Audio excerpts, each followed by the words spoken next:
segundo ano do mestrado, né? Pessoas aqui do terceiro e quarto semestre. Espero que vocês, se não fizeram ainda, se matriculem na disciplina. Não sei até que período vocês têm para se matricular, se desejarem fazer. Espero que todas as pessoas que estejam aqui estão aqui porque gostam, de certa forma, de análise ou vão desenvolver, vão precisar de análise para alguma coisa que vocês vão fazer no futuro, né? Análise e EDP. Começar escrevendo aqui, só me apresentar para vocês, então, vamos lá. Vocês conseguem ler ou está muito pequeno? Está tranquilo? Tá, então esse curso aqui vai de agosto a novembro.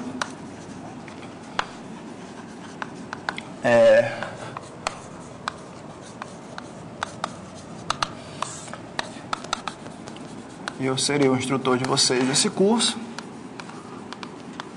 Tá? Meu e-mail está aqui.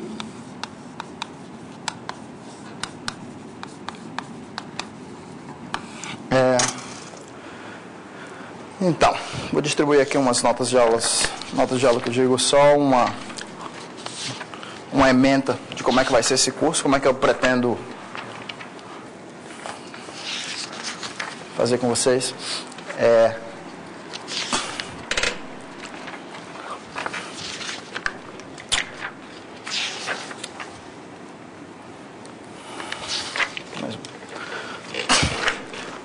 Então, meu nome é Emanuel, eu sou um dos mais novos pesquisadores aqui do INPA, gente. Eu comecei agora aqui em abril, então fico muito feliz de voltar a dar aula. Na verdade, a última vez que eu ensinei, a última vez que eu ministrei um curso foi nem lembro, faz uns 4 anos, acho que foi em 2008. E para quem gosta de dar aula, esse é o segredo. O segredo de dar uma boa aula é dar pouca aula. Eu acho que você tem poucos alunos, você tem capacidade de se dedicar, né? A última aula que eu dei, eu acho que eu fui muito feliz. Eu dei equações diferentes, EDO, no curso da graduação lá na Universidade do Texas. Então, um pouco sobre mim. Eu sou brasileiro, eu sou de Fortaleza. Fiz minha graduação e mestrado em Fortaleza. Depois fui para os Estados Unidos, onde eu fiz meu doutorado na Universidade do Texas, em Austin, em análise harmônica. É a minha primeira área de pesquisa. Tá? Análise é a minha, digamos, análise real, análise harmônica, análise complexa, é a minha primeira área de pesquisa, com toques de áreas afins, como equações diferenciais parciais e teoria analítica dos números. Tá? Então, vocês vão ter uma perspectiva nesse curso talvez um pouco diferente do que teriam se fosse o Hermano ou o Felipe falando para vocês. Então, vocês vão ter uma perspectiva aqui de EDP via um analista harmônico. Tá? Então, acabei meu doutorado no Texas em 2009 e eu fiz um pós-doutorado no Institute for Advanced Study, em Princeton, depois. E depois voltei ao Brasil em 2011, agora, né? Para assumir o posto aqui em abril. Como eu falei para vocês, essa é a minha área de pesquisa principal. Nesse curso aqui, a gente vai... O horário do curso é segunda, quarta, nessa hora, 3h30 às 5. Eventualmente, nós vamos nos reunir 3 vezes por semana, segunda, quarta e sexta. Então, eu peço que vocês não bloqueiem as suas sexta à tarde, na mesma hora, tá? E, eventualmente, também, eu vou estar fora em algumas semanas, e vocês vão ter a semana livres, entre aspas, né? Livres de aula, tá? Por exemplo, na semana que vem vocês vão ter a semana livres, né? E nessa semana a gente vai ter aula segunda, quarta e sexta. Então, um pouquinho do calendário, só desse começo do curso, tá? Então, só nesse primeiro mês, nessa primeira semana, eu espero que a gente se encontre hoje, que é dia 8, tá? No dia 10 e no dia 12, tá? Segunda semana não haverá aula.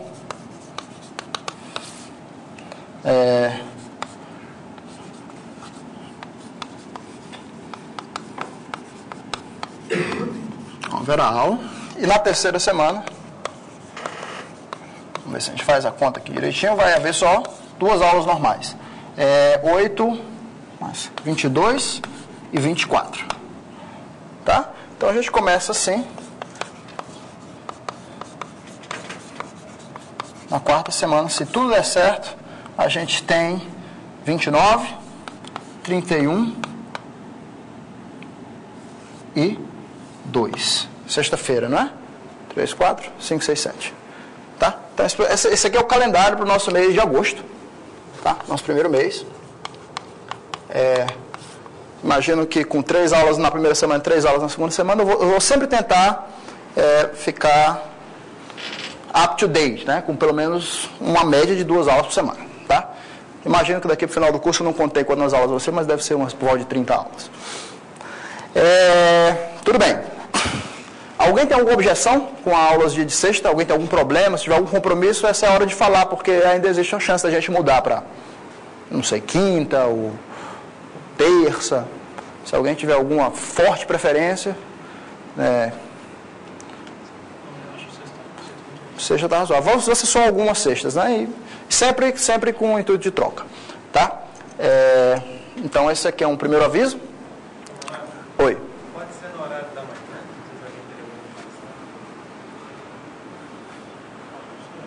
Vocês prefeririam sexta de manhã?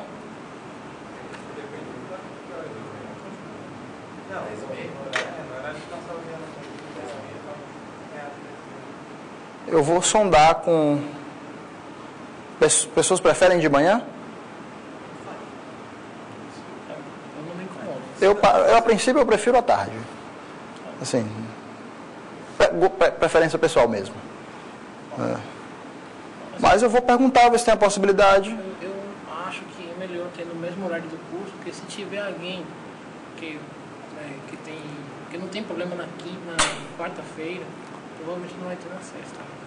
Então, acho que mudar para amanhã poderia sim dar problema. Na verdade, a aula de sexta eu imagino que vai ser só em alguns momentos, né? Não vai ser, talvez umas 4 sextas no semestre. Então, a gente pode marcar também numa day by day basis, né? Na próxima sexta a gente marca na quarta, se for de comum acordo, um feriadão, uma coisa assim, a gente marca para sexta de manhã. Tá? Mas a princípio fica aqui marcado assim. Tá bom. O que mais? Eu dei para vocês um pequeno handout do curso aqui, como é que vai ser. Tá? Então eu espero... o objetivo aqui do curso não é... Equações diferenciais é um tópico, como vocês sabem, bastante abrangente. Tá? Então eu não tenho ambição alguma de mostrar para vocês todas as técnicas e tudo que há no mercado para isso, porque não temos tempo para isso, né? Isso demoraria 10 anos para a gente fazer, um tópico muito, muito grande, pesquisa científica corrente, tá?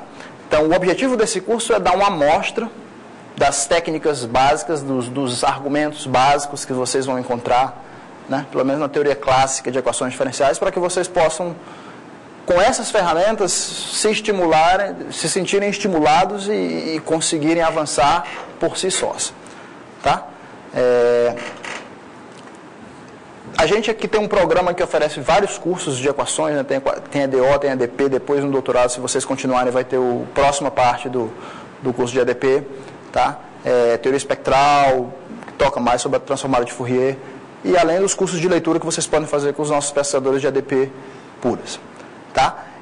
Para esse curso em particular, a ementa que está sugerida no site do IMPA é uma ementa bastante clássica de um curso que prevalece aqui, que foi idealizado pelo Rafael Iorio, um dos nossos pesquisadores mais seniors, tá? E ele trabalha bastante com equações diferenciais e métodos de transformada de Fourier. Tá? Particularmente me agrada bastante, né, esse projeto de ementa dele. Eu trouxe até o livro aqui dele para mostrar para vocês, né? Esse é o livro do Rafael Iorio, Fourier Analysis and Partial Differential Equations. Está aqui marcado no handout aqui, é o livro número 6. Tá?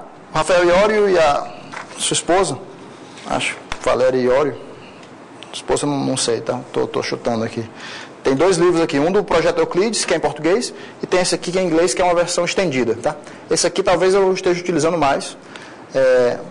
Mas outro livro que a gente vai utilizar bastante aqui no curso é o livro do Evans. Tá? Então esses livros marcados Tem aqui 8 referências que eu marquei de livros para o curso. Os que estão marcados com estrelinha são os que provavelmente vou estar utilizando mais. E eu também mandei bloquear na biblioteca. Então, vai ficar sempre uma cópia disponível para consulta na biblioteca, tá?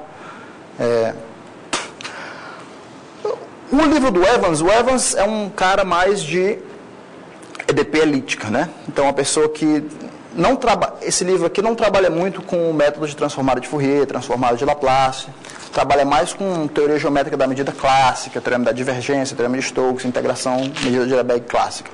Também tem muito valor esse approach dele, tá? Mas eu queria fazer algo um tanto combinado quanto isso, porque eu acho que o próximo curso de EDP vocês vão certamente fazer pelo livro do Evans, de espaço Sobolev, teoria de regularidade elíptica, soluções fracas, os princípios de análise funcional. Então, acho que é importante a gente ver alguma coisa pelo livro do Evans para vocês se ambientarem, mas eu gostaria de voltar também um pouco de análise de Fourier, até porque é um tópico que me agrada mais no meio do curso. Então, muito provavelmente, eu listei aqui uma ementa de curso, obviamente sujeita a modificações dependendo de como a gente desenvolva junto, tá? Mas no começo do curso vai haver quero fazer uma revisão de análise real, tá? Então, eu espero que aqui o background necessário de todo mundo, eu espero que sejam basicamente cursos de cálculo avançado, tá? Segundo, o curso de medida e integração.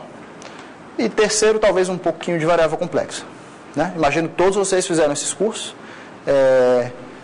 Vocês fizeram medida e integração no semestre passado? Ou um ano atrás? Gostaram do curso? Né? Então, eu vou fazer um pouco de revisão de coisas que talvez vocês tenham visto nesse curso, ou não. Se não, beleza, que vocês vão aprender coisas novas. Caso sim, é bom que vocês possam relembrar, porque muitas dessas ferramentas de EDPs são princípios abstratos de teoria de medida, integração, que se aplicam aqui em vários casos. E os próprios livros, às vezes, deixam um pouco obscuro. Você pensa que é um caso extremamente particular, mas, na verdade, aquilo ali é um corolário de um teorema mais geral.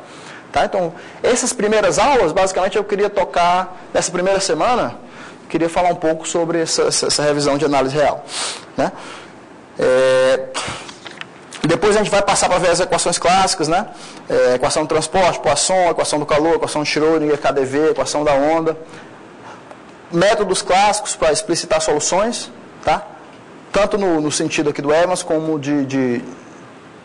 com métodos de análise de Fourier. Depois isso aqui é basicamente o capítulo 2 do Evans. Então vou fazer, a primeira parte vai ser uma coisa autocontida de revisão de análise. A segunda parte do curso vai ser o capítulo 2 do Evans. Se vocês quiserem ir estudando adiante, é um capítulo que a gente vai fazer basicamente completo, tá? Depois a gente vai fazer parte do capítulo 3 do Evans, que é esse chamado método das características e um pouco talvez de equação de Hamilton-Jacobi e leis de conservação, tá? E depois disso, talvez nós vamos voltar um pouco mais para os problemas periódicos, tá? Com a transformada de Fourier, e vamos falar um pouco sobre distribuições, classe de Schwartz, distribuições temperadas, conceito de solução no sentido das distribuições, tá? E esses problemas todos que o Evans trata aqui para o caso do RN, vamos fazer em casos periódicos, né? Um caso do problema da equação do calor numa barra finita, equação da onda numa corda finita, tá? A equação de Laplace num disco ou num retângulo. Então, versões periódicas desse problema, onde a gente utiliza as séries de Fourier como ferramenta fundamental. E no fim, por fim do curso, se sobrar tempo, o que a gente vai fazer é avançar um pouco na teoria que vocês vão ver no futuro, no próximo curso de EDP, talvez de espaço de Sobolev, de equações fracas, teoria de regularidade elíptica, isso se o tempo permitir, dependendo de como a gente for, tá? O conceito de nota para vocês é bem claro aqui. Eu imagino que eu vou estar passando talvez uma lista de exercícios. A minha meta era passar uma lista de exercícios por semana, tá? Com não muitos exercícios, talvez 5 ou 6 por semana, tá? E no final das contas, recomendo que vocês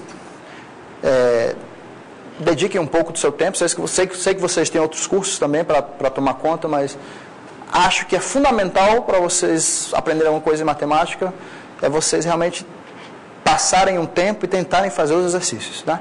Eu já sentei aí como vocês, eu sei como é que funciona.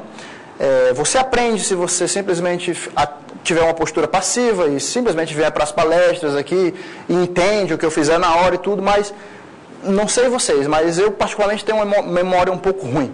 Então, para mim, se eu não sentar e não fizer as coisas, não me engajar, eu vou entender na hora, mas vou esquecer depois se eu não usar. Então, eu acredito que fica melhor para vocês se vocês tentarem fazer os exercícios. Podem bater na minha sala, tá? Me mandar e-mail para a gente tirar talvez, dependendo como tiver as listas de exercícios, posso marcar uma hora fora desses horários de classe para tirar dúvidas, né? Fazer umas horas que eu vou estar à disposição de vocês na sala. Quem quiser tirar dúvidas dos exercícios, discutir os exercícios, discutir com os colegas, tá? Podem pensar nas listas de exercícios em conjunto, tá? Eu estimulo muito a colaboração entre vocês, mas acho que não deve haver competitividade nessa classe de modo algum, tá? Sejam apenas honestos com vocês mesmos, né? Tenho certeza que vocês estão aprendendo, né? Quando pedir sugestão a um colega, tenho certeza que está entendendo. Se não estiver entendendo alguma coisa, levanta a mão, pergunta, não tem problema nenhum. Se eu estiver fazendo coisa muito acima do que é para ser ou abaixo do que é para ser também, vamos dando feedback constante de mim para vocês, de vocês para mim, para a gente fazer o curso da forma mais agradável possível. Certo? Tá, dito isso, então, imagino que vai ter algumas listas de exercícios. No total, isso vai contar com 1/4 da nota de vocês. A gente vai fazer 2 provas, uma no meio e uma no fim. Tá, uma no meio aqui na hora da aula, por volta de, talvez, começo de outubro, meio de outubro, quando a gente acabar, talvez, o capítulo 2 do Evas e o capítulo 3, aqui, nesse meio desse... A gente faz uma prova aqui em outubro, na hora da aula, 1h30, e no final a gente faz um exame final, com o dobro de tempo, 3 horas de duração, e aí vale metade da nota. Tá? Obviamente a nota não é nem absoluta nem relativa, né? Então não vou querer que todo mundo, se você conseguir fazer tudo do curso, ótimo, mas se for difícil, aí eu sei que é difícil para todo mundo, e no final existe sempre uma padronização que seja bastante justa, tá? Então espero que seja... nós provavelmente teremos monitor no curso, eu não sei quais são os requisitos aqui do IMPA para ter um monitor, acho que são 5 alunos, ou são 10, se for 10 a gente está bem no limite. Mas eu requisitei um monitor para a gente. Se não tiver monitor, a gente marca um horário de office hours para a gente discutir as coisas. Alguma dúvida quanto a isso, gente? Não. Tranquilo, né? Então tá. Então, já que... eu espero ter um certo tempo para digitar algumas notas de aula. Por mais que a gente siga o livro do Evans, eu sei que vai ter algumas partes que vai ter algumas coisas diferentes, né? Coisa de mudar de livro, essa parte de análise primeiro. Então, eu vou tentar... Isso é uma coisa tentativa, tá? Cada aula eu vou tentar digitar as aulas e botar no site. E vai ficar disponível para vocês. As aulas também estão sendo filmadas, né? Se vocês quiserem depois ver no site do IMPA, o Leonardo pode dizer como é o site, acho que é video.impa, né? Vocês podem ver lá. E vou tentar também botar as notas de aulas no site para vocês ficarem... Não vou dizer que as notas vão ter 100% do que a gente vai falar aqui, porque obviamente a discussão sempre é construtiva, mas vai ter vou tentar pelo menos listar os tópicos que a gente cobriu naquela aula, com os devidas referências aos teoremas dos livros, se for alguma coisa do livro, tá? Então, a princípio, tentativamente, tentativa de notas de aula, eu vou deixar na minha página aqui, que é www.impa.br/Tio Carneiro, né?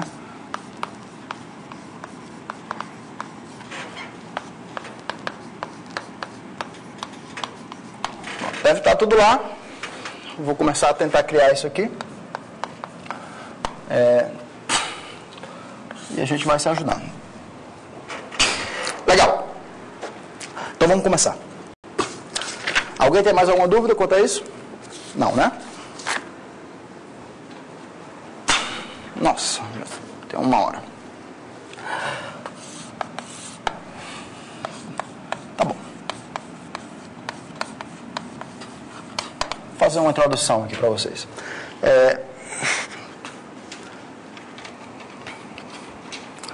Então, uma equação diferencial parcial nada mais é do que uma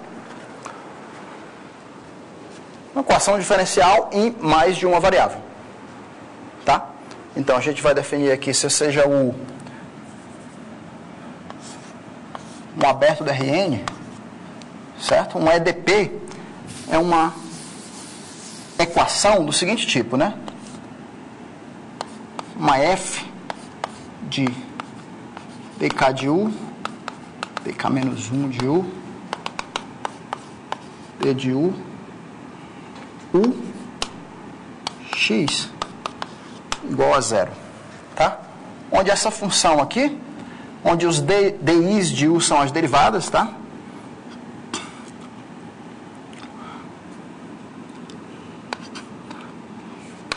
Vou botar aqui dj's de U são as derivadas das diversas ordens.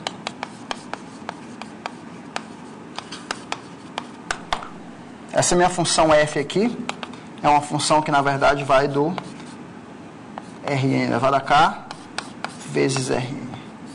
K menos 1, vezes Rn, vezes R, vezes U. Em R. Tá? Então, o que é que eu quero dizer? Então, eu recomendo, eu vou falar um pouco sobre, palavras breves, sobre o capítulo 1 do Evans, tá? Eu recomendo que vocês, o exercício para vocês, para a próxima aula, é que todo mundo leia o capítulo 1 do Evans de introdução. Tá? Lê capítulo 1 do Evans. É um capítulo que traz bastante motivação sobre todas as coisas que a gente vai estar vendo aqui nesse curso, tá? E além disso, ele fala bastante sobre a notação, tá? Então isso aqui nada mais é, por exemplo, o D de U é o gradiente, tá? Uma função de Rn. O D2 de U é o hessiano, na verdade é a matriz N por N, com todos os D, I e J, né? E ele fala só sobre essa notação de multiíndice que tem lá, né? Esse D de K, o alfa, a notação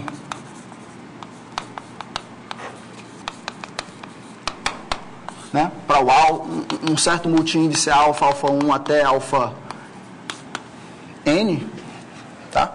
Essa derivada alfa de U, tá? Nada mais é do que o D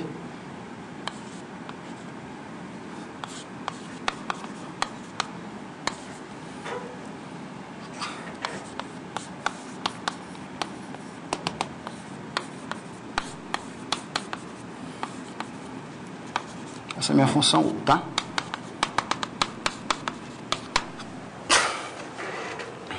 Então, essa notação de multiíndice aqui a gente vai estar usando sempre. Um EDP é um monstro dessa forma aqui, tá? Onde a ordem da EDP, né? U é a minha função aqui, U é o que eu tenho que encontrar, tá? U é uma U de X, uma U de Rn em R, tá? E o objetivo aqui é encontrar U, dada a minha equação, e alguns dados iniciais, tá? Algumas condições de valor inicial, ou condições de bordo. A ordem da EDP, em geral, é o termo da maior derivada que aparece, tá? Então, uma EDP desse tipo aqui, tem ordem, uma EDP de ordem K, né? E aparece todas as EDPs que a gente... Há várias EDPs de interesse científico, né, que são estudadas por diferentes escolas de pessoas com técnicas bastante diferentes de abordar cada uma, mas todas essas têm uma certa motivação física por trás, tá? Então, o capítulo 1 do livro do Evans lista 30 ou 40 EDPs de interesse, vocês podem dar uma olhada lá, que a gente vai estar estudando.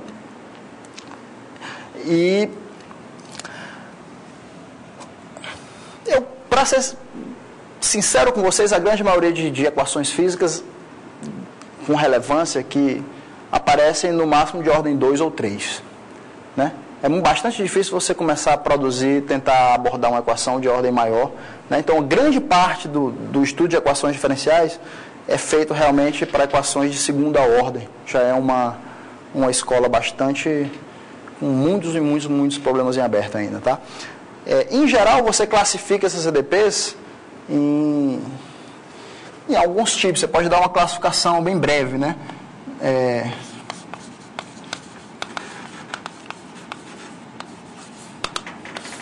Por exemplo, você diz que um EDP dessa daqui é linear,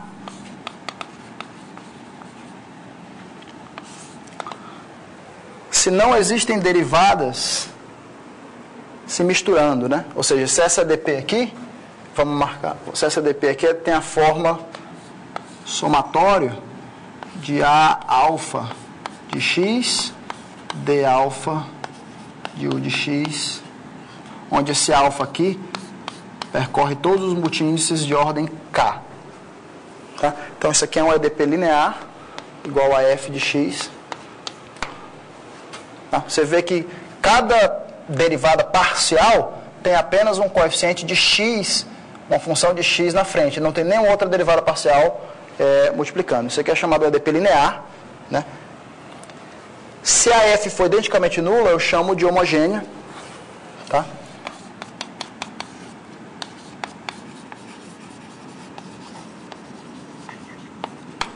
Se f for identicamente nula, eu chamo essa EDP de homogênea. E vocês veem que o EDP linear homogênea, basicamente por isso é que ela é linear, porque se você pegar qualquer duas soluções e fizer a combinação linear delas, continua sendo uma solução. Tá? Então, essa EDP aqui é o primeiro tipo. Uma EDP é chamada semilinear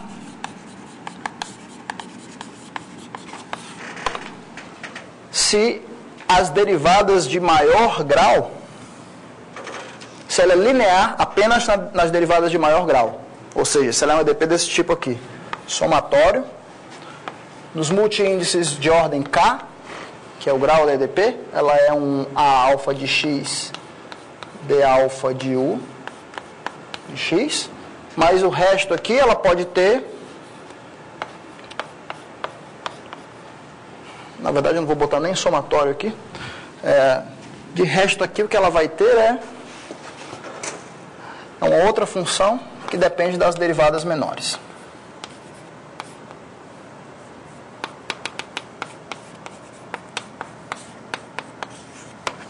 Tá? Ela é linear apenas no grau maior.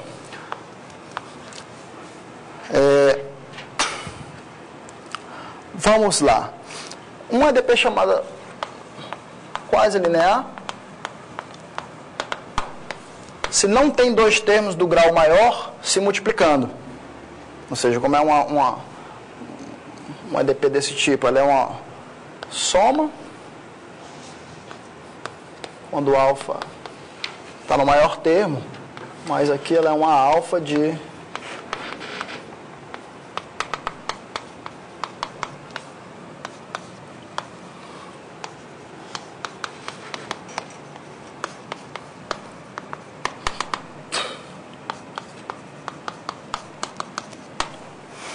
ou seja, ela tem não linearidades aqui, derivadas parciais se multiplicando, mas as derivadas de ordem maior são multiplicadas por derivadas de ordem menor. Ali, naquela segundo termo da semilinear, ali é a zero de... das outras derivadas parciais de ordem menor. E não aparece o U? Desculpa.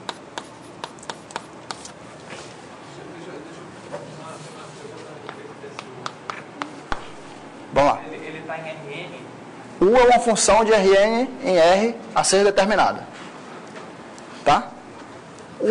O objetivo desse problema é determinar U. Tá? O objetivo é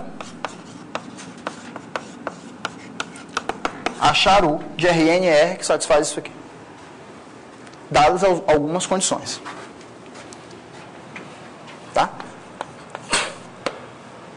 Então, só por fim, só para eu comentar um pouco sobre essas macroclassificações de EDPs, mais uma que se chama a fully nonlinear, totalmente não linear, é exatamente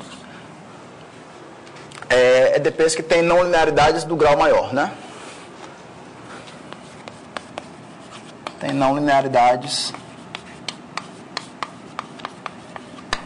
né, com derivadas de maior grau.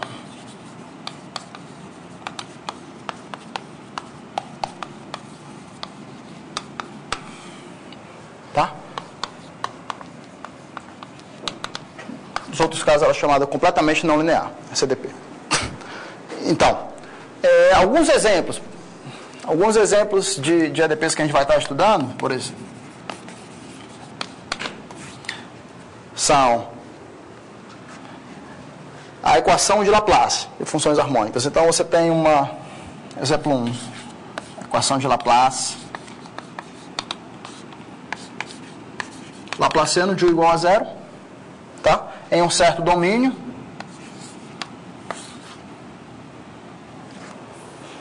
Tá? E você me diz que a U no bordo desse domínio vale uma certa função f. Ou seja, eu estou querendo que a minha funções desse tipo são chamadas funções harmônicas, né? Estou querendo que a minha função seja harmônica no domínio e tenha um certo dado no bordo. Tá? Essa equação aqui é a equação de Laplace. Onde esse operador laplaciano nada mais é do que o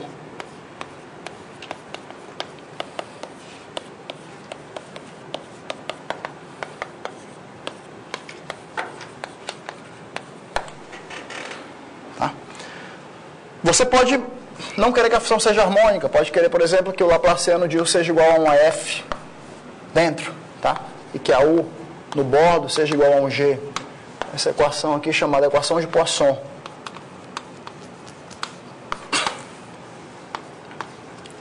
Né? Terceiro, a equação...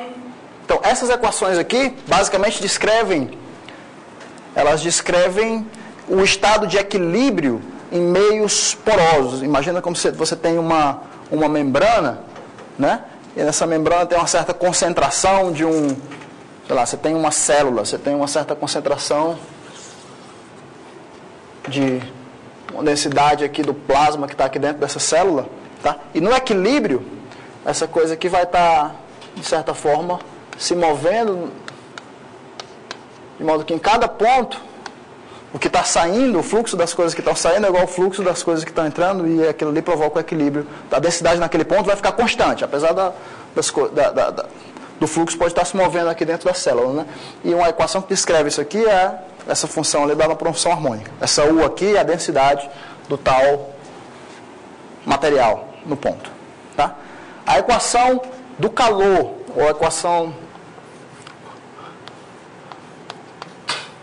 do calor é uma equação desse tipo. Tá? É uma equação onde o T tem uma variável tempo. Tá? Ou seja, vamos botar o tempo que começa de 0 a infinito. O Rn. Onde você prescreve um certo valor da U no tempo inicial. Né? Então essa equação aqui é conhecida como equação do calor. Né? Essa equação descreve, por exemplo, o efeito físico de se você está no R2, por exemplo, digamos que você está nesse quadro negro aqui, e você me dá uma distribuição de calor inicial, dizemos que esse quadro aqui está inicialmente aquecido só nessa bolinha aqui, bastante aquecido, pum, bota para evoluir esse aquecimento, sem nenhuma dispersão para fora, tá? Nem novo calor, só esse calor aqui, como é que ele vai se dispersar? O que é que vai acontecer? Ele vai se dispersar ao longo do quadro, tá? Seguindo essa equação aqui.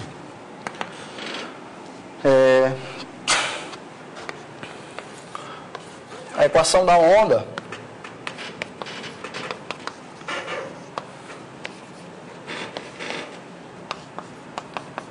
é uma equação desse tipo.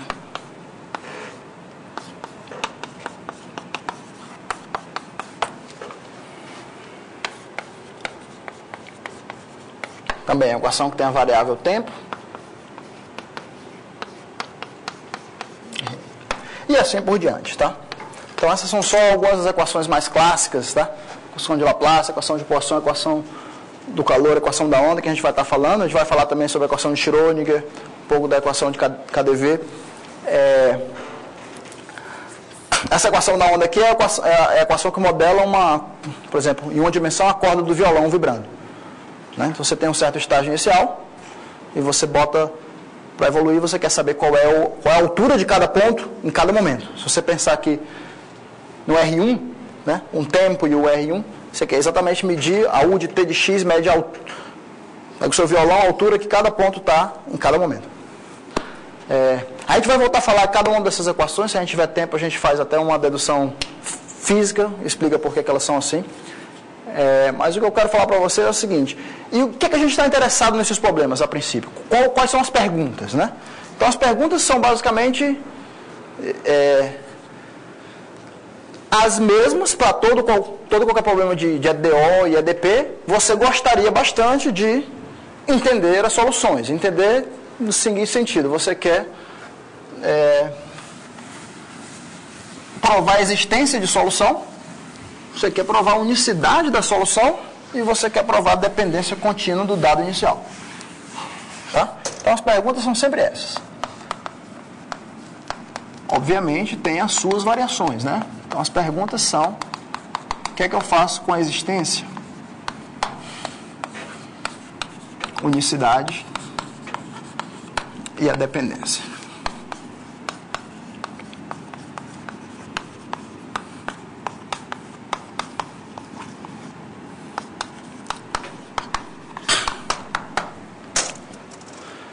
Existência de soluções. Dada qualquer equação diferencial, existem soluções?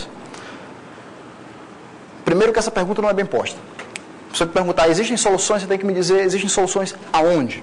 Né? Em qual espaço de soluções você vai buscar suas soluções? Porque isso é uma parte inerente da pergunta. Se você muda o espaço de soluções onde você está buscando sua solução, seu problema pode ter infinitas soluções, não ter solução. Por exemplo, se você olhar para essa função aqui, para essa equação, Laplaciano de U igual a 0. Né? E você me perguntar, existe uma solução U que qual seria a mínima diferenciabilidade da U que você precisaria nesse caso aqui para ter? Né?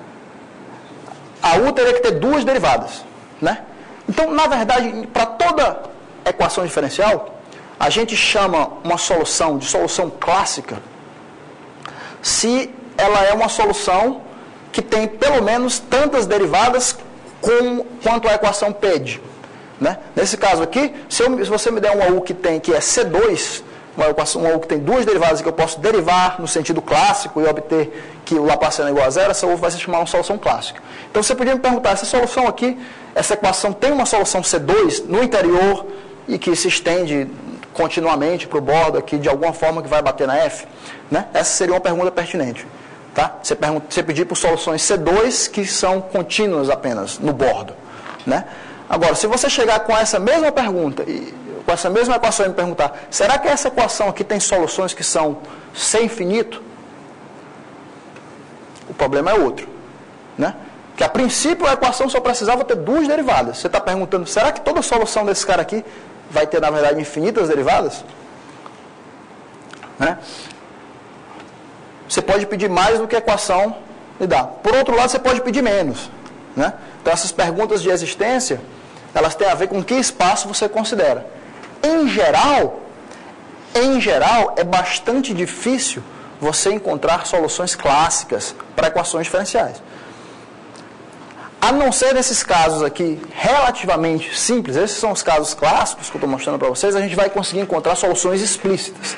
A gente vai conseguir encontrar uma fórmula fechada para U dado a F, uma fórmula fechada para U dado aqui a F e a G. E a gente vai conseguir provar que elas são soluções clássicas. Né? Dependendo da F e da G, obviamente. Tá? A gente vai conseguir derivar e provar que elas são soluções clássicas. Mas, em geral, essas perguntas elas não são tão simples. Tá? Em geral, você provar que uma coisa é solução clássica envolve você realmente encontrar uma solução, derivar uma vez, derivar duas vezes, fazer vários teoremas fundamentais do cálculo, teoria geométrica da medida para provar que a derivada existe e tudo. Em geral, isso é um processo difícil. Tá? Então, o que as pessoas hoje em dia fazem para provar a existência de soluções é que elas enfraquecem o espaço onde você pede que a solução exista. Então, vocês vão ver no futuro equações diferenciais em que uma equação desse tipo, Laplaciano de igual a 0, o que é que a pessoa pode fazer? Você pode desenvolver um conceito de solução fraca. Uma solução que é solução nessa equação aqui em algum sentido, que não necessariamente significa que a função é C2. Tá? Então a gente vai ver quando a gente aprender distribuições, por exemplo, que eu posso pegar essa equação, multiplicar por uma função teste, né, integrar por partes e batizar de solução fraca uma solução que satisfaz alguma propriedade aqui que é vinda daqui, mas não é necessariamente essa. Então, é uma solução mais fraca. Tá? Em geral, quando você abre o processo para encontrar soluções fracas de equações diferenciais, você, em geral, está ganhando muito mais espaço para as suas soluções existirem. Você está aumentando o espaço de possíveis soluções. Tá? Então, mais provavelmente, você vai encontrar um teorema de existência. Às vezes, um teorema de análise funcional, que prova que essa equação aí atinge o mínimo num certo espaço de banda convexo, então o mínimo existe. Lá. Você prova que a sua solução existe. Mas agora você tem que pagar o preço. Por estar mudando o problema um pouco, por estar enfraquecendo o problema, você tem que pagar o preço. Em geral, essa solução fraca, ela existe em algum espaço que não é necessariamente o clássico, que é um espaço de diferenciabilidade menor, um espaço de Sobolev, que vai ver no futuro um espaço de soluções fracas. E aí o problema é o seguinte, uma vez que você garante a existência e a unicidade nesse espaço, você tem que provar, bem, a existência e a unicidade estão lá, você só tem que provar que a função você tem que regularizar essa função, provar que ela é de fato mais do que o que você inicialmente construiu. Tá? Então existe todo um processo de você encontrar uma solução, por exemplo, o Laplaciano, para uma equação da forma divergente, uma equação analítica. Né? Existe todo um processo de você encontrar uma solução fraca, e uma vez que você encontrou a solução fraca, você faz toda uma teoria de regularidade para provar que o fato de ela ser solução daquela equação diferencial, mais o fato dela morar em algum espaço Sobolev, unifica para que ela vire uma solução clássica. Tá? Em outros casos, não. Em outros casos, uma solução fraca é o melhor que você pode fazer. E ela não vira uma solução clássica. Existem EDPs que não têm solução clássica, apenas soluções fracas. Tá? Então, essas são perguntas de existência. As perguntas de unicidade. Uma vez que você define o espaço em que você quer buscar as soluções, você quer que a sua solução, você gostaria que ela fosse única naquele espaço. É que a gente vai provar, não necessariamente você precisa encontrar a solução para provar que ela é única. Existem maneiras da gente provar a unicidade sem necessariamente garantir a existência. Como princípios do máximo, esses princípios de energia para equações, a gente vai falar um pouco sobre isso também. Tá? E a dependência do dado inicial é básica também. Você gostaria que as suas soluções, no certo espaço que você definiu, em alguma norma, variassem continuamente com os dados iniciais. Ou seja, se você muda um pouquinho o dado inicial, você gostaria que a sua solução também mudasse um pouquinho na norma que você escolheu. Tá? Então, as perguntas basicamente são sempre essas. Tá? E a gente vai abordá-las de alguma forma. Nessa parte do curso, nessa primeira parte do curso que a gente vai fazer, a gente vai passar grande parte do tempo construindo realmente soluções clássicas. Método de construção de soluções clássicas, existência e unicidade no sentido princípio do máximo, princípio de energia. No segundo curso de EDP, que é a segunda parte do livro do Evans, é que vocês vão ver mais parte de encontrar a solução fraca e regularizar a solução depois. Tá? Bem, então, fica como exercício ler o final do capítulo 1 do Evans, que começa mais ou menos com essas ideias, e um capítulo bastante interessante, não tem... Ler por prazer mesmo, não vai tomar muito tempo de vocês e não tem muito exercício para fazer lá não. Tá? É mais para se acostumar com a anotação. Se alguém tiver alguma dúvida, por favor me interromper, se eu escrever alguma coisa errada também, não se preocupe, tá? Dúvidas por enquanto? Vamos continuar então. Então agora eu queria parar um pouco Vamos parar de falar de EDPs por 2 dias ou 3 dias e nós vamos falar de medida. Análise, tá? Então nós vamos falar de análise.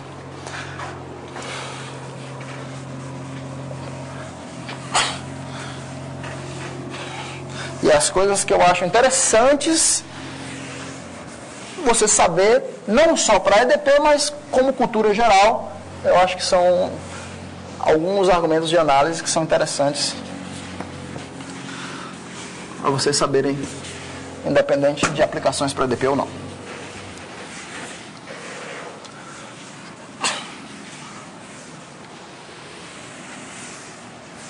Vamos lá. E Leonardo, apaguei as linhas aqui da divisão, cara. Depois eu vou fazer de novo. Então, acho que eu chamo a primeira parte do curso, revisão de análise real.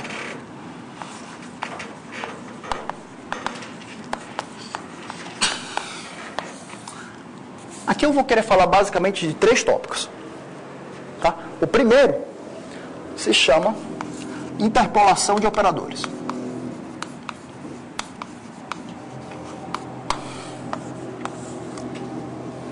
O segundo é um operador de convolução.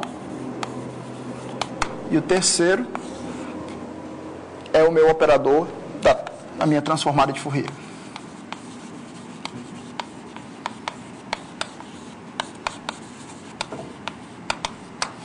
Pelo menos o início da transformada de Fourier. No futuro a gente vai voltar para ela e desenvolver em contextos mais abstratos. Mas eu vou falar sobre essas três coisas no decorrer dessa semana.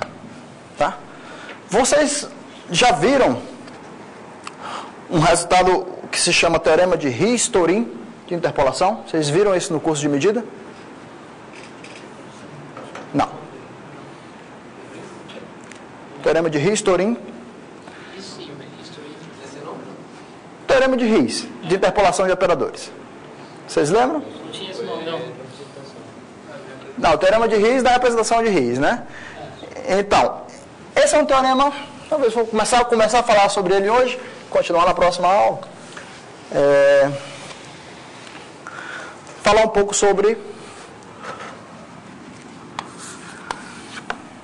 a interpolação de operadores, tá?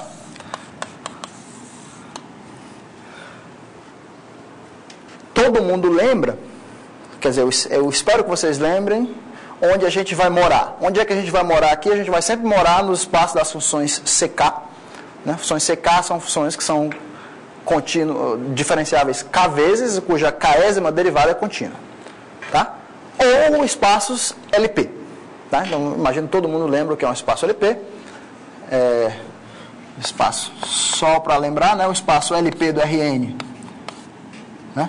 É o espaço de todas as funções f de x, tal que integral de f de x elevado a p dx, tá? É menor do que infinito. E a gente batiza a norma de uma função p, o LP do Rn, modo como você quiser escrever, como sendo essa quantia aqui elevado a 1 sobre p. Tá? E aqui 1 menor do que p, menor ou igual do que infinito. Quando p é infinito, o que você pega é o supremo da função. Tá? Então, espaços LPs, vocês estudaram bastante no curso de medida e integração, são espaços de Banach. Isso aqui é uma norma, tá? Espaços completos, a gente vai estar usando eles todo o tempo. A primeira proposição de interpolação que eu quero falar para vocês, vamos lá, proposição 1 do nosso curso,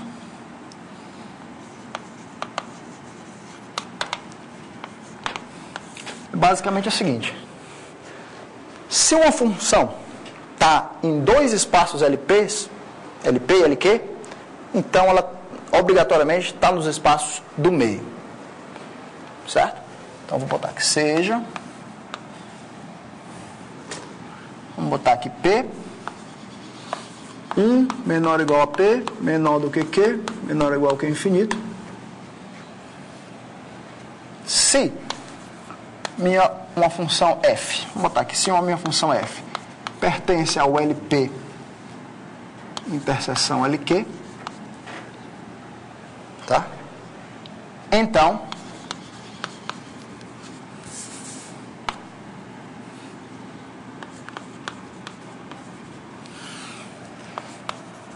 para cada R, então f, vou botar assim,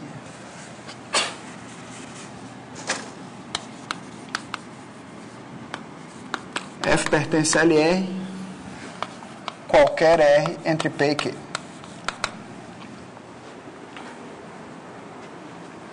Tá? Na maioria das vezes, eu vou provar os teoremas para o Rn. Porque eu gosto de objetos, trabalhar sempre com os objetos simples, tá? Então, eu não quero botar dificuldade em tecnicalidades. Né? Então, a gente pode definir vários desses conceitos para espaços abstratos de medida, sigma finita, tudo bem, mas a prova vai ser igualzinha à prova da Rn. Tá? Então, na maioria das vezes, eu vou trabalhar só com Rn e vocês vai ficar claro quando a prova vale para Rn ou vale para outro espaço de medida com a medida sigma finita. Tá? Eu acho, às vezes, desnecessário um pouco complicar para outros contextos. Então, vocês lembram desse resultado? A prova desse resultado aqui é bastante simples, né? A prova desse resultado aqui, né? Então, o que é que você tem aqui? Você tem, na verdade, aqui uma linha. Você tem aqui, vamos botar aqui os espaços LPs. Você está aqui uma função que está num LP. A função está nesse espaço e a função está nesse espaço aqui, Q. Então, o que você está dizendo é que a sua função está em qualquer espaço do meio. Ora, e o modo como você faz isso é o seguinte. Qualquer R entre P e Q, você pode escrever da seguinte forma. 1 sobre R é igual a uma certa combinação linear de 1 sobre P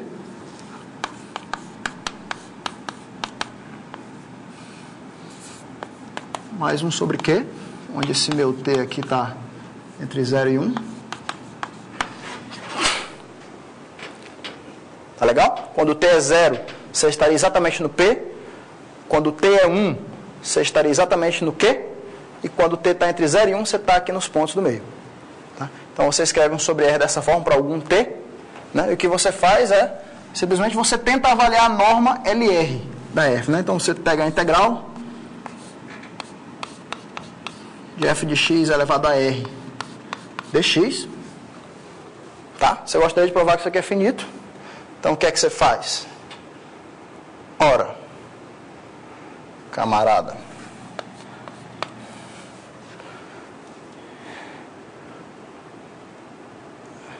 o que é que eu faço com esse cara? Eu simplesmente vou escrever esse cara como sendo o produto de dois caras. O f de x elevado ao rt vezes o f de x elevado ao r1 menos t. Não fiz nada. Tá? E agora eu uso a desigualdade de Holder. Né? Vamos deixar aqui num espacinho. Desigualdades que a gente está usando. Não sei se é preciso lembrar para todo mundo, mas por via das dúvidas.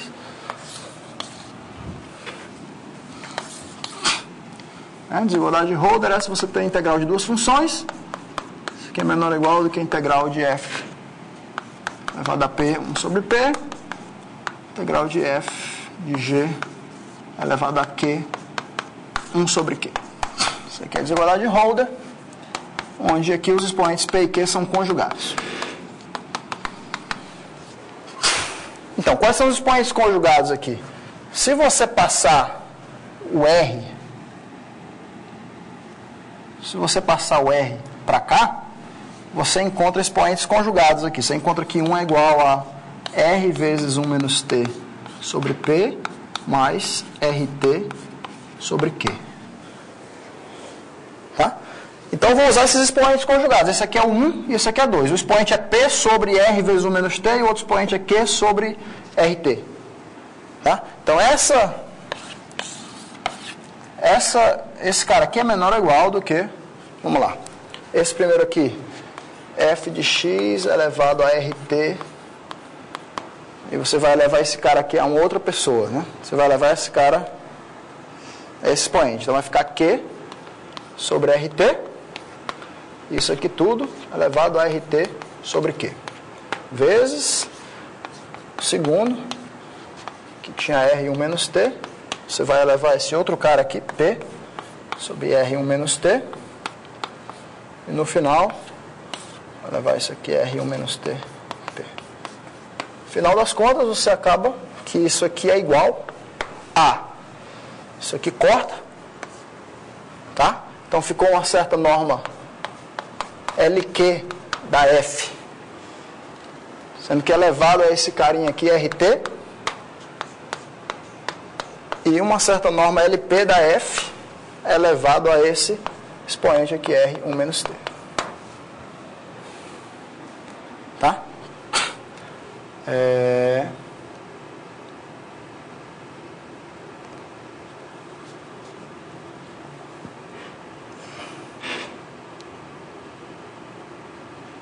Tudo bem.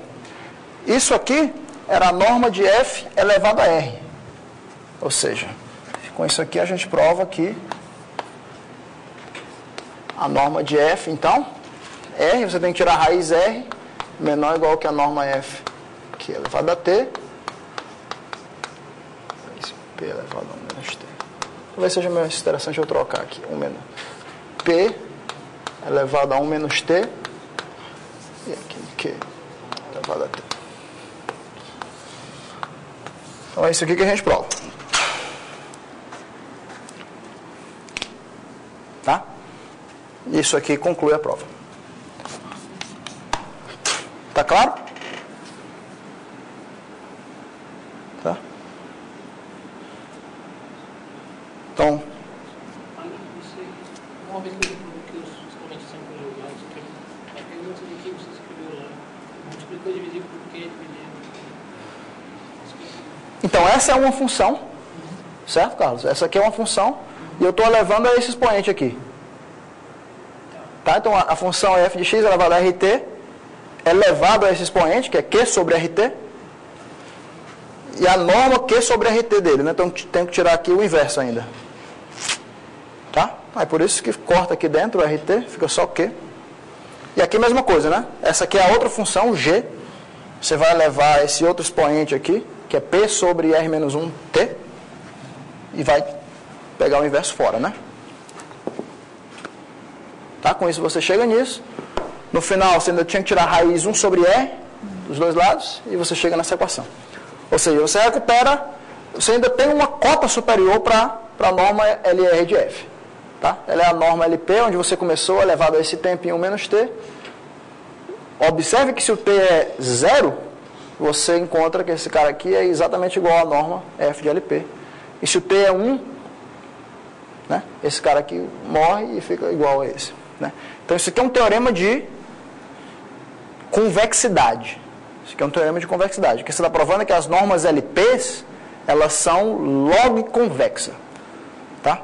Se você tirar o logaritmo aqui, log desse cara, 1 menos t morre para cá, t morre para cá, então o logaritmo da norma é uma função convexa. Tá? É uma função, o logaritmo da norma é uma função assim.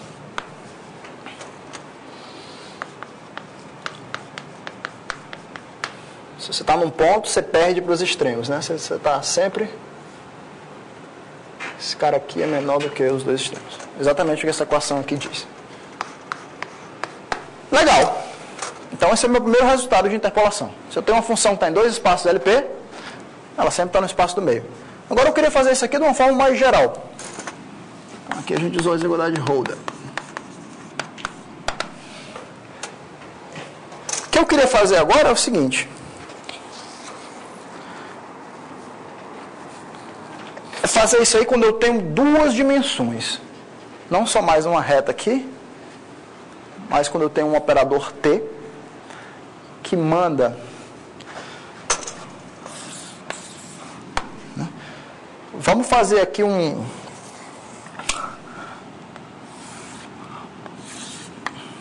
diagrama aqui, uma representação geométrica dos meus pontos, tá?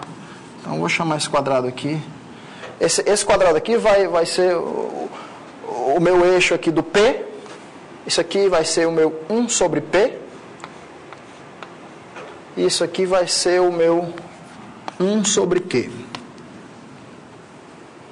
Tá? Ou seja, então o meu 1 sobre P vai de 0 até 1. E o meu 1 sobre Q vai de 0 até 1. Tá?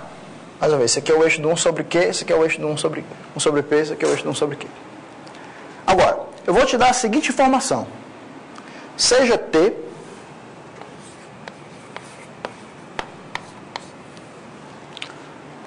um operador linear.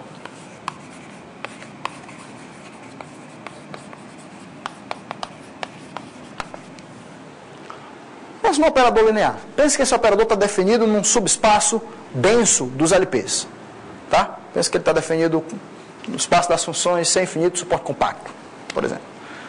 Agora o T tem a seguinte propriedade. Esse operador T, ele mapeia um certo LP0 num certo LQ0. Tá? E além disso, ele também mapeia um LP1 um certo LQ1. Digamos que você construiu um operador e esse operador tem essas propriedades. Certo? Aí você vai aqui no seu quadradinho. O que eu quero concluir é alguma propriedade de interpolação. Tá, gente? Assim como naquele caso ali, eu sei que o T, se ele mapeia o LP0 num LQ0, ele mapeia um LP1 num LQ1. O que eu quero concluir é que ele mapeia alguém no meio em alguém no meio. Certo? E como vocês já viram aqui, fica mais ou menos intuitivamente claro dessa situação que esse alguém no meio aqui é dado pelos inversos dos expoentes, tá? São combinações lineares de inversos dos expoentes. O inverso do expoente é a quantia certa para você olhar nesses casos, quando está trabalhando com interpolação LP. Então, se você marcar aqui no seu quadradinho esse ponto P0, Q0, vamos marcar aqui no quadradinho. Sei lá, meu operador está bem aqui. Esse aqui é o ponto 1 sobre P0, 1 sobre Q0. Esse ponto verde bem aqui. E esse ponto aqui é o ponto 1 sobre P1, 1 sobre Q1. O que esse teorema da interpolação de Riesz nos diz é que se um operador satisfaz essas propriedades aqui, então ele mapeia nessa reta que liga os dois pontos.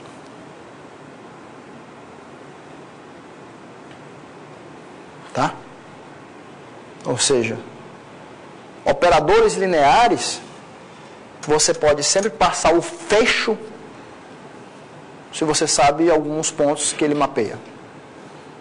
Tá? No caso, você tem aqui dois pontos, você pode fazer o fecho desse segmento. E você pode aplicar essa propriedade caso você soubesse 3 pontos, por exemplo. Se você soubesse que ele mapeia esse e esse, por exemplo. Né? Você pode ligar quaisquer dois aqui. Então, se ele mapeia todo mundo aqui, ele basicamente mapeia qualquer cara aqui dentro. Tá? Então, eu vou anunciar o teorema para vocês aqui. Oi. Quando você diz fecho, é fecho convexo? Fecho convexo. Fecho convexo dos pontos que onde você sabe. Tá? Aquele terceiro ponto seria, por exemplo, se o T mapeia 1 sobre P1, 1 sobre Q1, 1 sobre P2, 1 sobre Q2, né? Se ele tivesse um terceiro ponto aqui dado para mim, né? Mas esse ponto é gerado a partir de um desses dois. Não, porque esses dois pontos iam gerar só esse segmento aqui. Se você tivesse dado a informação a priori,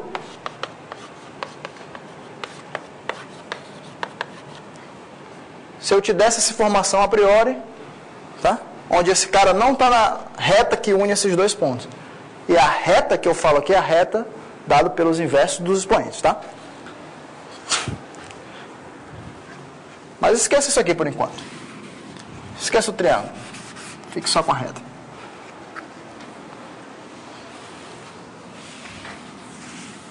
Então vamos lá. Vamos tentar... Vou anunciar o teorema para vocês aqui. Esse é chamado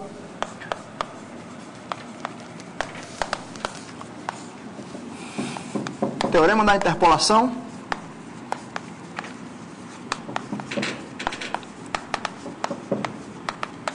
de Riesz-Torin. Seja T um operador linear. Agora eu vou definir o T.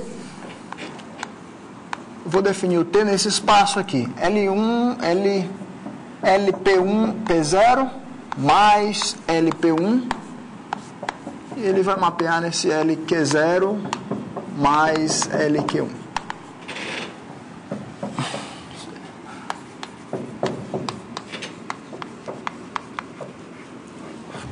Ou seja, tem um operador linear tal que, aí vamos dizer assim, T de F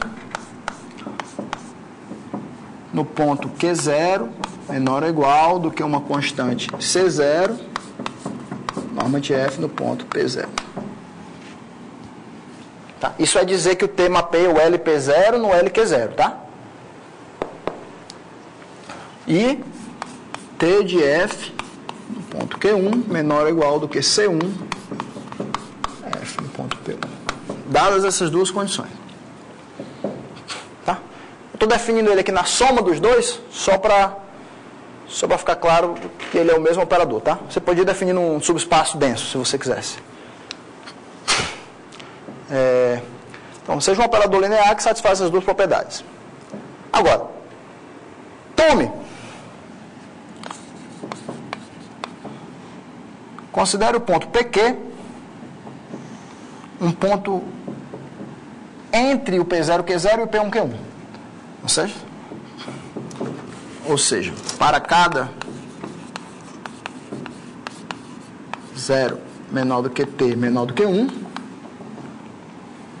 defina, vamos lá, vamos definir o ponto, defina o par ordenado PT, QT por 1 sobre PT vai ser igual a 1 menos T, P0 mais T, P1, e 1 sobre QT vai ser 1 menos T, Q0 mais T, Q1. Tá? Pegue um T entre 0 e 1, podia até ser igual se você quisesse, não tem problema não. E defina o par ordenado PT, QT por essa expressão aqui. O que é que eu estou querendo dizer? Eu estou querendo dizer, na verdade, se vocês pararem e olharem para essa equação aqui por 10 segundos, vocês vão realizar que, na verdade, o par ordenado 1 sobre P, 1 sobre Q, é uma combinação linear dos pares ordenados 1 sobre P0, 1 sobre Q0, 1 sobre P1, 1 sobre Q1. Exatamente isso que eu estou falando aqui, tá? Tem os dois pontos, 1 sobre P0, 1 sobre Q0, 1 sobre P1, 1 sobre Q1. Eu estou marcando aqui no meio um ponto, 1 sobre PT, 1 sobre QT. Está no meio do segmento. Nada mais é do que isso aqui, tá? Vou marcar aqui com estrela para vocês verem a representação gráfica, que é exatamente aquilo ali. Então, resultado.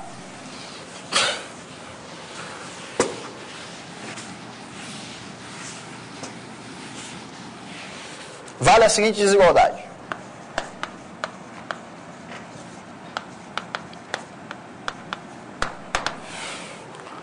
O meu operador T, magicamente, mapeia esse LP nesse LQ. Vale o seguinte. Norma do meu operador TF. Em QT, menor ou igual. E além do mais, eu ainda sei uma cota superior para as constantes.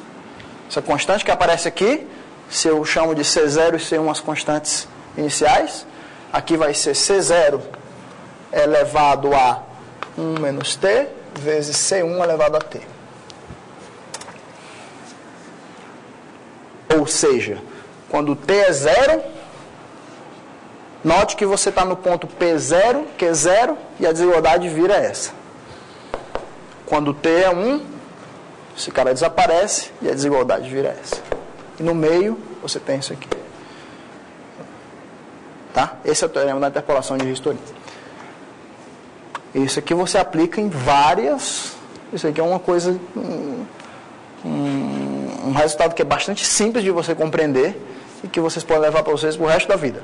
Isso aqui não é só para o RN, não. Vale no toro, outros espaços de medida. Tá? Toda vez que você tem um operador, ele mapeia dois espaços, você tem uma propriedade que você pode preencher o vácuo que sobra no meio daqueles pontos. Talvez ao invés de fazer a prova desse teorema hoje, que vou fazer na próxima aula, eu vou dar aplicações. Né? Para que a gente gostaria de provar o negócio? No nosso caso, tem duas aplicações que são bastante... Você ali, quando estava motivando o teorema, você falou sobre um operador linear. Uhum. Ser um operador linear garante já que ele vai atender essas cotas, ou seja, que vai levar, ou são alguns operadores lineares específicos que vão poder ter essa cota? Não. O fato dele ser um operador linear é simplesmente que ele satisfaz essa propriedade aqui, né?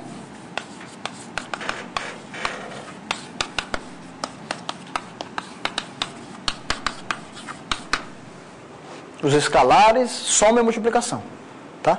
Essas normas aqui, que na verdade ele é um operador limitado.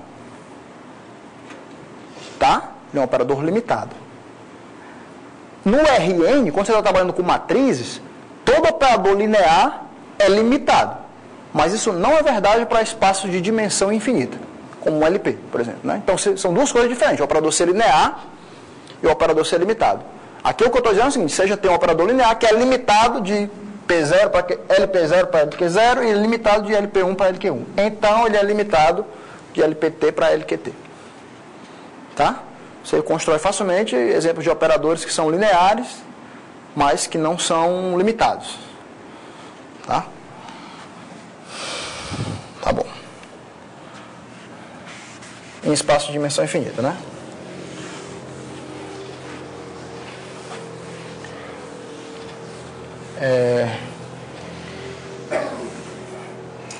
Tá bom. Vamos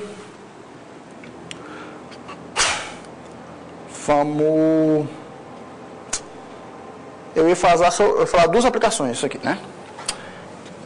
Já motivando um pouco do que a gente vai ver na próxima aula, então, aplicações.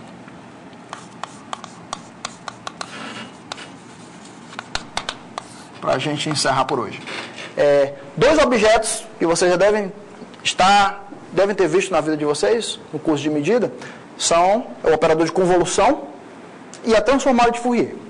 Tá? Então, o que é o operador de convolução?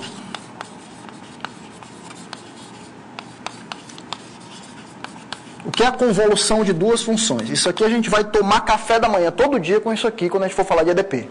Tá? Então, o operador de convolução, na verdade, você me dá duas funções, me dê duas funções f e g, tá? Me dê duas funções f e g, e eu vou associar uma terceira função, que eu vou chamar de f asterisco g, que é definida pela seguinte forma.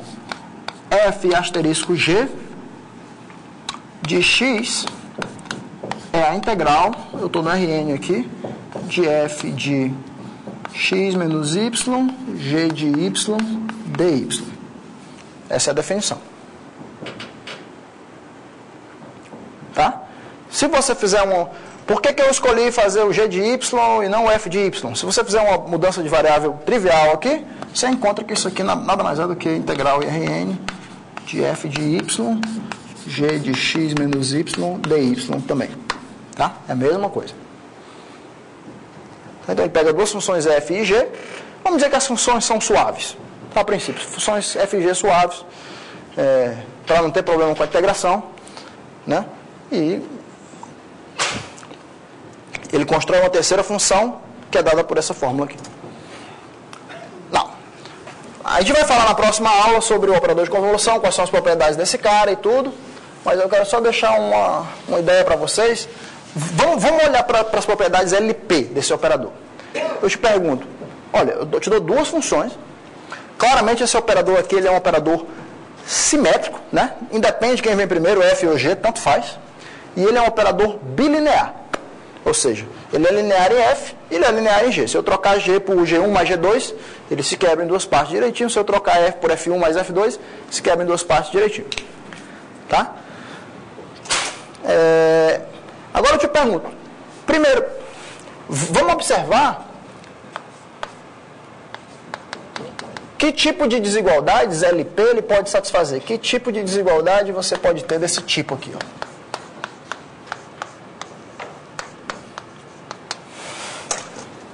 Norma LQ da G, vezes a norma LP da F, controla a norma LR da F asterisco G. Que P, Q e R podem estar nessa brincadeira? Né? Vamos descobrir aqui. Vamos fazer umas observações fáceis. Qual seria uma escolha fácil de P, Q e R aqui? Vamos chamar isso aqui de estrela. Eu vou botar aqui o statement que estrela vale para as seguintes triplas. Primeira tripla. P, Q e R igual a quanto, gente?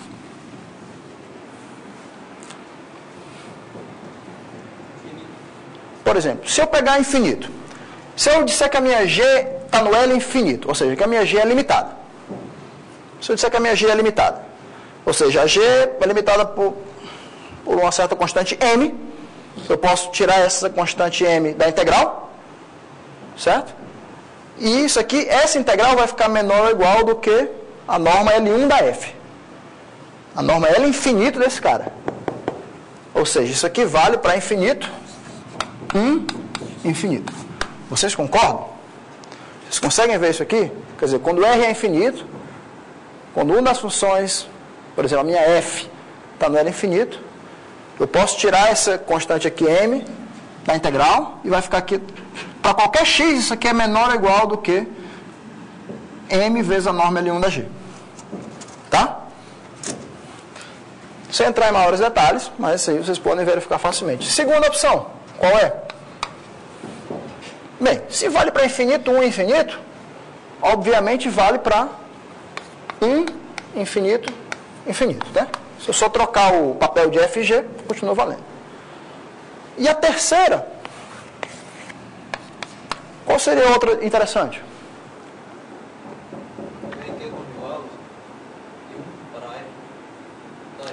Mais fácil ainda, né? Se você quiser mais fácil ainda, vale para 1. Não vale?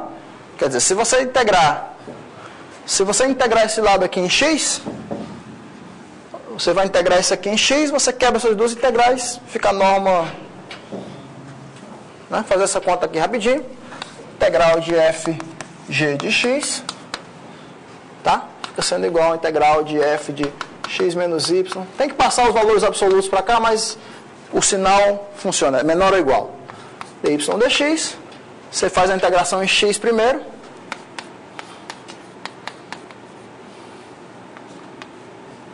E depois faz a integração em y. Então você tem uma desigualdade desse tipo. Tá? E agora? O que é que você faz?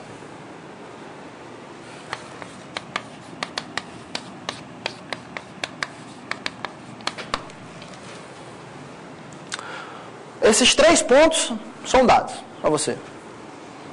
Aí você diz, legal.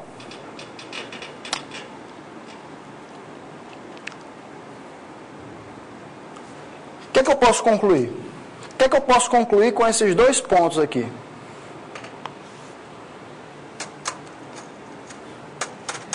Fixa F.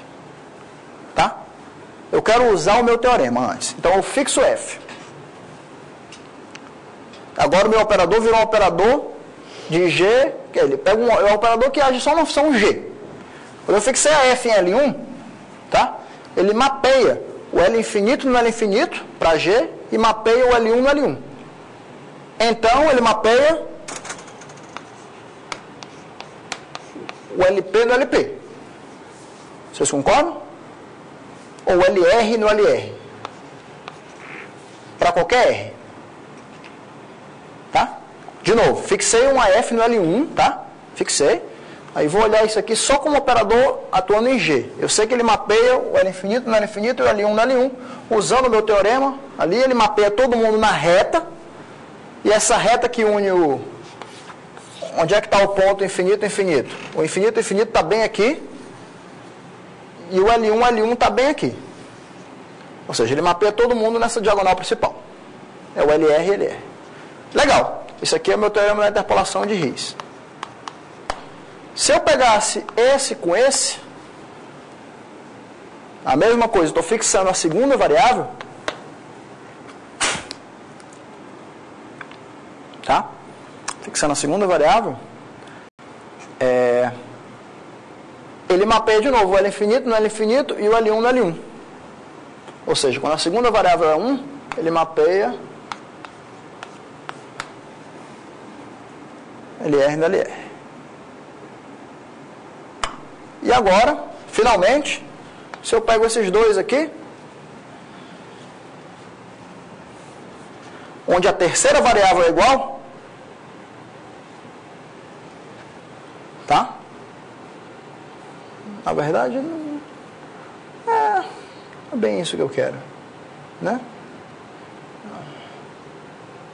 eu quero chegar à conclusão de que ele mapeia o ponto P, Q, R. Tá?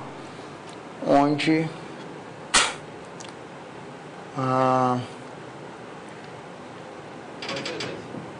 Pode que era 3?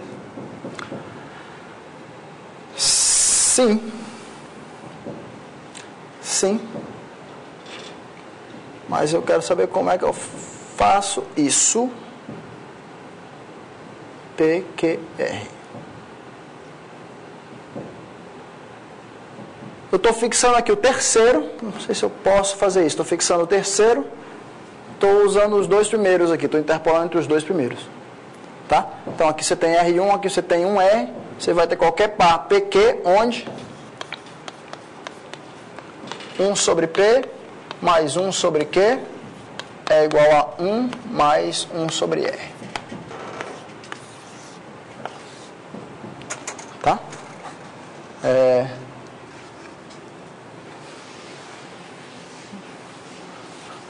A gente volta falando dessa desigualdade na próxima aula. Né? Mas o que eu queria provar para vocês era exatamente só essa desigualdade. Essa é chamada desigualdade de Young. Tá? Desigualdade de Young.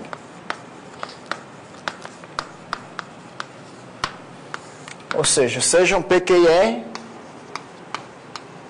1 menor ou igual que P, Q, R menor ou igual que infinito, com 1 sobre R mais 1 igual a 1 sobre P mais 1 sobre Q. Então, vale que F convolução com G, LR menor ou igual do que FLP, GLQ. Tá? Tá bom. Eu acho que tá bom por hoje. No começo da aula que vem, a gente volta falando sobre isso aqui de novo. Recapitula um pouco isso aqui. Vai provar esse teorema de Ristorin.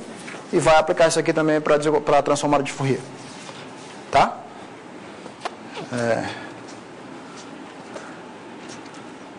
Tá bom. Tava só...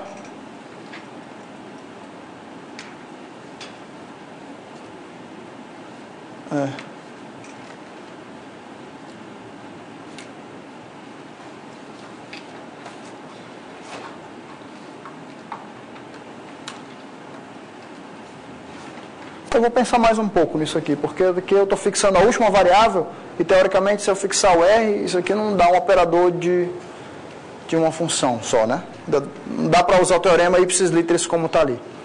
Né? Mas... a mesma prova desse teorema aqui vale se você tiver mais funções. Se você tiver num espaço, em vez de ser um LP0, no LQ0, um operador bilinear, como está ali, tá? Então, não tem muito problema, não. Tá bom, gente. Então, acho que por hoje é só. A gente continua na quarta-feira. Tá bom? A referência dessa revisão, você botar na página.